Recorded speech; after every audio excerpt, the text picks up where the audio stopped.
കോഴിക്കോട് കേരളത്തിൽ രാഷ്ട്രീയ മണ്ണ് എന്നും എങ്ങോട്ട് സഞ്ചരിക്കുമെന്ന് കൃത്യമായ ഒരു ഗതിയുള്ള മണ്ണ്.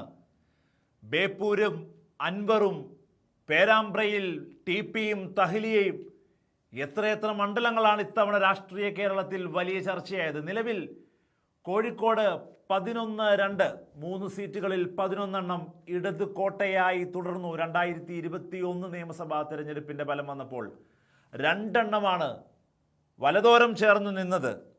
വടകരയിൽ കെ രമയും അതുപോലെ തന്നെ കൊടുവള്ളിയിൽ MK മുനീറും. ഈ 2 സീറ്റുകളിൽ നിന്ന് ഏതെങ്കിലും രീതിയിൽ UDFന് ഒരു മെച്ചപ്പെടൽ ഉണ്ടാകുമോ? ഏതെങ്കിലും ഇടതുരുക്കു കോട്ടകൾ 11 നിന്ന് LDFന് നഷ്ടപ്പെടുമോ? വ്യക്തമായ വിശകലനങ്ങൾ, ചർച്ചകൾ രാഷ്ട്രീയ കേരളത്തിൽ ചൂടുപിടിക്കുമ്പോൾ വടകരയിൽ കെ രമ എതിരില്ലാതെ തന്നെ വീണ്ടും 16ാം നിയമസഭയുടെ പടവുകളിലേക്ക് എത്തുമെന്ന് തന്നെയാണ് മുഖ്യധാരാ മാധ്യമങ്ങൾ. നിഷ്പക്ഷരായ വോട്ടുകൾ ജനങ്ങളോട്, നിഷ്പക്ഷരായ വോട്ടർമാരോട് വിവിധ ചാനലുകൾ ചോദിച്ചത്, നമ്മൾ ബന്ധപ്പെടുമ്പോൾ കിട്ടുന്നത് എല്ലാം കെ രമ അവിടെ ഒരു അജയ്യയായി തുടരുന്നു എന്നുള്ളതാണ്. കൊടുവള്ളിയിൽ MK മുനീറിൻ്റെ ഇപ്പോഴത്തെ അവസ്ഥയൊക്കെ നമ്മൾ കണ്ടു. വലിയ രീതിയിൽ രാഷ്ട്രീയ കേരളത്തിൽ പാർട്ടി ഭേദമന്യൊക്കെ വലിയ രീതിയിലുള്ളൊരു വികാരം മുനീർ സാഹിബിലേക്കൊക്കെ നമുക്ക് പോയതുമാണ്. MK മുനീർ സിറ്റിംഗ് MLA ആയി സ്ഥിതി ചെയ്യുന്ന കൊടുവള്ളിയിൽ ഇത്തവണ PK ഫിറോസ്, ലീഗിൻ്റെ ശക്തനായ യുവ നേതാവാണ് PK ഫിറോസ്. ലീഗിൻ്റെ ഒരു മുഖം കൂടിയാണ് അദ്ദേഹം. PK ഫിറോസ് ശക്തമായ ഒരു തെരഞ്ഞെടുപ്പ് പോരാട്ടത്തിൽ ജയിച്ച് കയറും എന്ന് തന്നെയാണ്.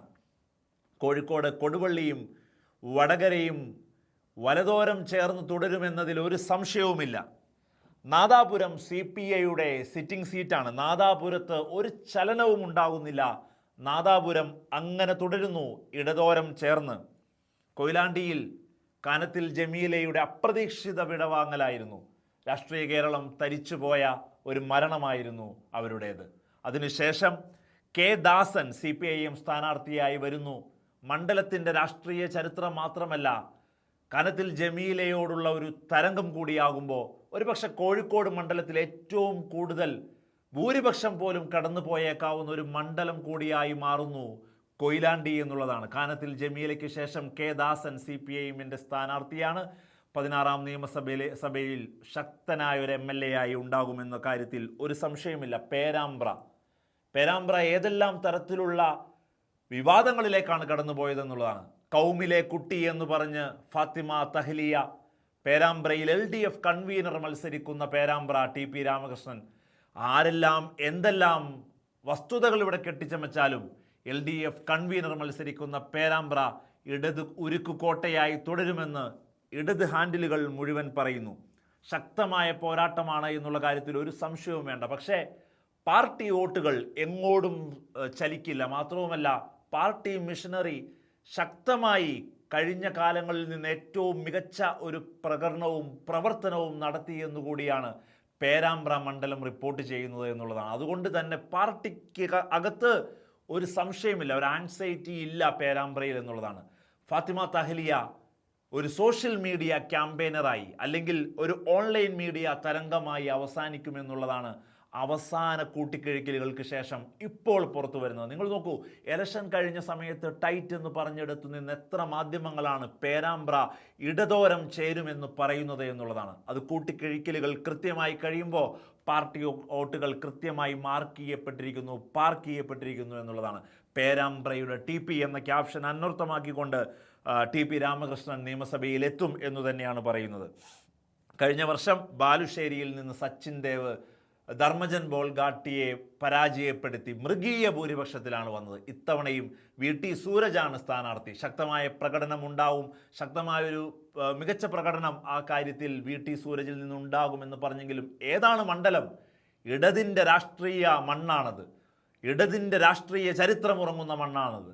ബാലുശ്ശേരിയിൽ നിന്ന് യുവരക്തം സച്ചിൻ ദേവ് വീണ്ടും തിരഞ്ഞെടുക്കപ്പെടുമെന്നുള്ള കാര്യത്തിൽ 0.1% പോലും ഉത്കണ്ഠ രേഖപ്പെടുത്തിയ ഏതെങ്കിലും ഒരിടം ഓൺലൈനിലോ മുഖ്യധാരാ മാധ്യമങ്ങളിലോ നിഷ്പക്ഷ വോട്ടർമാരിലോ ഇല്ല. ഇടതോരം ചേർന്ന് നിൽക്കുന്നു ബാലുശ്ശേരി എന്നുള്ളതാണ്. ഏലത്തൂരിൽ സ്ഥാനാർത്ഥി നിർണയം മുതൽ ചെറിയ കല്ലുകടി ഉണ്ടായെങ്കിലും AK ശശീന്ദ്രൻ NCP നേതാവ്, നിലവിലെ മന്ത്രി, പിടിച്ചെടുത്തു ആ സീറ്റ് NCPയിൽ നിന്ന് താൻ തന്നെ മത്സരിക്കണമെന്നുള്ള രീതിയിൽ. AK ശശീന്ദ്രൻ അത്രമേൽ ആ സീറ്റിന് വേണ്ടി ശാഠ്യം പിടിച്ചത് എന്തുകൊണ്ടാണ്? ഒരു വട്ടം കൂടി ഇത്രമേൽ പ്രായമായെങ്കിലും ശക്തനായി അവിടെ മത്സരിച്ച് ജയിക്കുക എന്നുള്ളത് കൊണ്ട് തന്നെയാണ്. ഉറപ്പാണ് അതൊരു ഇടത് മണ്ണായി തന്നെ LDFിലേക്ക് നിൽക്കുമെന്നുള്ളത് തന്നെയാണ്. കാലിക്കട്ട് നോർത്തിൽ പോരാട്ടമില്ലാത്ത എത്ര മണ്ഡലങ്ങളെ നമ്മൾ കഴിഞ്ഞ് കടന്നുപോയി. തോട്ടത്തിൽ രവീന്ദ്രൻ MLA ആയി എന്നുള്ള കാര്യത്തിൽ ഒരു സംശയവും നമുക്കില്ല. ബേപ്പൂർ ശക്തമായ പ്രകടനം, ശക്തമായ മത്സരം. ആരാണത് പറയുന്നത്? അൻവർ പക്ഷം. ബേപ്പൂരിൽ ചെന്ന് നമ്മൾ വണ്ടി ഇറങ്ങിയാൽ, ബേപ്പൂരിൽ നമ്മൾ വോട്ടന്വേഷിച്ചു പോയാൽ, ബേപ്പൂരിൻ്റെ മണ്ണ് പറയും നമുക്ക് കേൾക്കാം. പാർട്ടി കോട്ട, ധർമ്മടം പോലെ, മലമ്പുഴ പോലെയൊക്കെ എതിരില്ലാതെ ജയിക്കപ്പെടുന്നൊരു പാർട്ടി കോട്ടയിലാണ് വികസനം പറഞ്ഞ് ഈ നാടിൻ്റെ വികസന നായകനായി മുഖമുദ്ര തെളിയിച്ച് പതിപ്പിച്ച് നിൽക്കുന്ന റിയാസ് അവിടെ ജനവിധി തേടിയത് എന്നുള്ളതാണ്. ഒരു സംശയവുമില്ല. മരുമോനിസമാവട്ടെ പിണറായിസമാകട്ടെ വെറും പട്ടികൊരയായി അവശേഷിക്കും അൻവറിൻ്റെ ജൽപ്പനങ്ങൾ എന്നുള്ളതാണ്. 100% ഉറപ്പിച്ച് ഉരുക്കുകോട്ടയായി ആ ഇടതോരം ചേർന്ന് റിയാസും 16ാം നിയമസഭയിലേക്ക് എത്തുന്നു. കുന്നമംഗലത്ത് ലീഗിൻ്റെ റസാഖ് മാസ്റ്റർ നല്ല സ്ഥാനാർത്ഥിയായിരുന്നു. കുന്നമംഗലത്ത് ലീഗിന് കൊടുക്കാൻ പറ്റുന്ന ഏറ്റവും നല്ലൊരു സ്ഥാനാർത്ഥി അവർ വീണ്ടും അവതരിപ്പിച്ചു. CPM സ്വതന്ത്രൻ PTA റഹീം അവിടെ നിന്ന് ജയിച്ച് കയറും, ഒരു സംശയവും ആ കാര്യത്തിൽ ഇല്ല എന്നാണ് ആ മണ്ണ് പറയുന്നത്. കുന്നമംഗലവും ഇടതോരം ചേർന്ന് നിൽക്കുന്നു. ലിൻഡോ ജോസഫ്, MLA മാർക്ക് നമ്മളൊരു മാർക്ക് ഇട്ടാൽ ആദ്യ 10ലോ ആദ്യ 5ലോ എവിടെയാണ് ലിൻഡോ ഉണ്ടാവുക? ഇത്രമേൽ വലിയ ജനസമ്മതി നേടുന്ന, ആളുകളെ കൊതിപ്പിക്കുന്ന രാഷ്ട്രീയ നേതാവായി ലിൻഡോ ജോസഫ് തിരുവമ്പാടിയിൽ നിന്ന് CPMൻ്റെ ബാനറിൽ കയറുകയാണ്. LDFന് നഷ്ടപ്പെടുന്ന 2 മണ്ഡലങ്ങളെക്കുറിച്ച് നമ്മൾ പരിശോധിക്കുമ്പോൾ, കുറ്റിയാടി മണ്ഡലത്തിൽ കഴിഞ്ഞ വർഷം ഏറ്റവും കുറഞ്ഞ ഭൂരിപക്ഷമായിരുന്നു LDFനുണ്ടായിരുന്നത്. KP കുഞ്ഞഹമ്മദ് കുട്ടി വെറും 333 വോട്ടിനാണ് അവിടെ നിന്ന് ജയിച്ച് കയറിയത് എന്നുള്ളതാണ്. കുറ്റിയാടി ഇത്തവണ ടൈറ്റ് ഫൈറ്റ് അല്ല. കുറ്റിയാടി ഒരു എഡ്ജ് എടുക്കുന്നു മുസ്ലിം ലീഗ്. UDFിലേക്ക് ആ മണ്ഡലം മറിയുന്നു എന്നുള്ളതാണ്. IUMLൻ്റെ പാറയ്ക്കൽ അബ്ദുള്ള ലീഗ് സ്ഥാനാർത്ഥി അവിടെ നിന്ന് ജയിക്കും. നിലവിലെ സിറ്റിംഗ് MLA KP കുഞ്ഞഹമ്മദ് കുട്ടി വെറും 333 വോട്ടിന് മാത്രം 15ാം നിയമസഭയിലേക്ക് എത്തിപ്പോയ അദ്ദേഹം ഇത്തവണ പരാജയപ്പെടും എന്ന് തന്നെയാണ് കാണുന്നത്. കാലിക്കട്ട് സൗത്ത് INLൻ്റെ സിറ്റിംഗ് MLA അതുപോലെ തന്നെ മന്ത്രി കൂടിയായ അഹമ്മദ് ദേവർകോവിൽ. നോക്കൂ നിങ്ങൾ, 12,459 വോട്ടായിരുന്നു അഹമ്മദ് ദേവർകോവിലിന് 15ാം നിയമസഭയിൽ കിട്ടിയതെന്നുള്ളതാണ് 2021. മൃഗീയ ഭൂരിപക്ഷമാണ് അട്ടിമറിക്കപ്പെടുന്നത്. ചില മണ്ഡലങ്ങളിൽ മന്ത്രിമാർ തോൽക്കുമെന്നൊക്കെ UDF ഹാൻഡുകൾ പറയുന്നതിൽ ചില സത്യങ്ങൾ നമുക്ക് അംഗീകരിച്ചു കൊടുക്കാതിരിക്കാൻ വയ്യ. അത്തരത്തിലൊരു മണ്ഡലമാണ് കാലിക്കട്ട് സൗത്ത്. അവിടെ ലീഗിൻ്റെ ഫൈസൽ ബാബു ഒരു ചെറിയ മാർജിനിലെങ്കിലും വലതോരം ചേർത്ത ആ മണ്ഡലത്തെ പിടിക്കുമെന്നാണ് മനസ്സിലാവുന്നത്.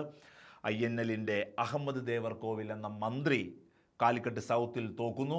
അവിടെ ലീഗിൻ്റെ ഫൈസൽ ബാബു ജയിക്കുന്നു. അപ്പോൾ LDFിൽ 11 ഉണ്ടായിരുന്ന 2020 11 ഉണ്ടായിരുന്ന 2 മണ്ഡലങ്ങൾ കുറ്റിയാടിയും അതുപോലെ തന്നെ കാലിക്കട്ട് സൗത്തും LDFന് കൈമോശം വരുന്നു എന്നാണ് മനസ്സിലാവുന്നത്. അങ്ങനെ 9-4 എന്നുള്ള നിലയിൽ ഇടതിനൊരല്പം മോശം സംഭവിക്കുന്നുണ്ടെങ്കിലും ഇടത് കോട്ടകൾ അനക്കമില്ലാതെ തുടരുന്നു. ഇടതോരം ചേർന്ന് കോഴിക്കോട് ജില്ലയും സഞ്ചരിക്കുന്നു എന്ന് വേണം മനസ്സിലാക്കാൻ. 11-2 എന്ന തൽസ്ഥിതിയിൽ നിന്ന് 9-4 എന്ന രീതിയിലേക്ക് മാറുന്നു. 2 സീറ്റ് UDF നേടിയെടുക്കുന്നു LDFിൽ നിന്ന്. 9 സീറ്റ് അത് LDF നിലനിർത്തുകയും ചെയ്യുന്നു.